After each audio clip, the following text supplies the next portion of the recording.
3 and 1 are 1. Barr Lassiter was a young man. He lived with his parents and an elder sister near Carthage in the state of Tennessee. The Lassiters were simple farmers. Their farm was small, and the family was poor. They did not have enough money to own slaves. But although they were poor, the Lassiters were never hungry. They grew enough food for themselves. When the Civil War began, Barr was 22 years old. The war divided many families.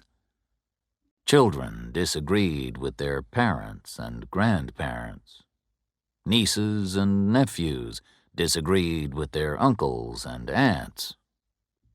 Sisters, brothers, and cousins disagreed with each other. Most people in the northern states believed that slavery was wrong.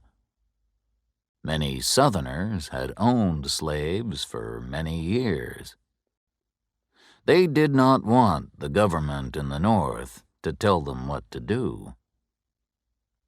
Barr Lassiter supported the Unionists. The rest of his family supported the Confederates. Barr could not live in the house, and he did not want to fight for the Confederate Army. He wanted to join the Union Army. When he left the farm, Barr's family did not try to stop him. And they did not say goodbye. Barr joined the Union Army and became a cavalryman. The two armies fought in the northern states and then the southern states.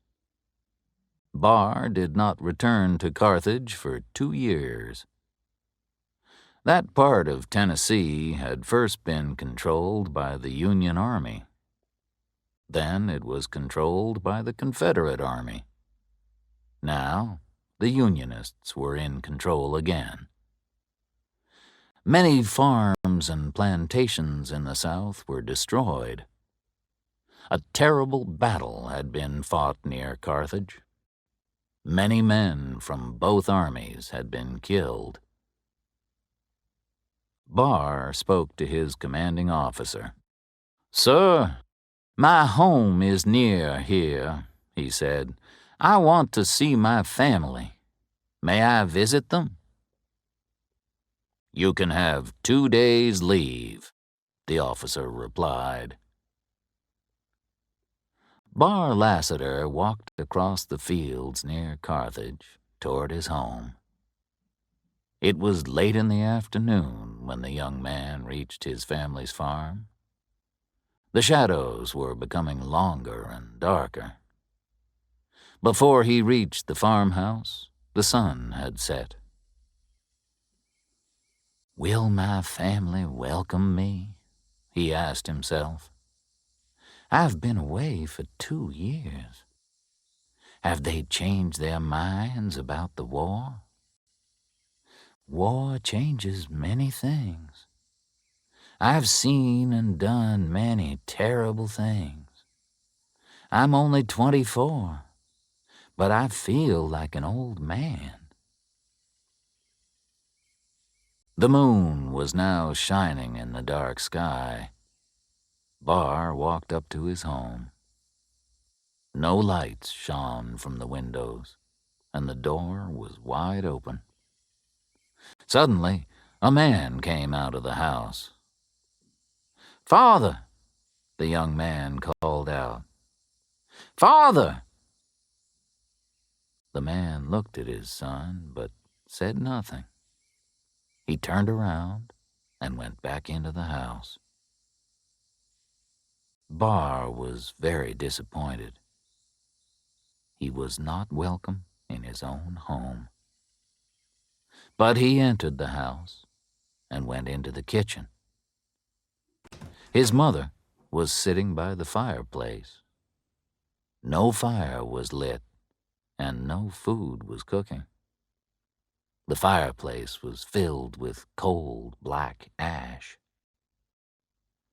"Mother," the young man called out. "Mother!" She looked at him, but she did not speak. Barr moved closer. He wanted to put his hand on his mother's shoulder. Then, suddenly, Barr's sister came into the room. She looked at her brother, but said nothing. She turned around and left. Barr turned back to his mother, but she had left the room too. His family did not want him there. Barr walked to the front door and looked outside. The moonlight shone on the garden.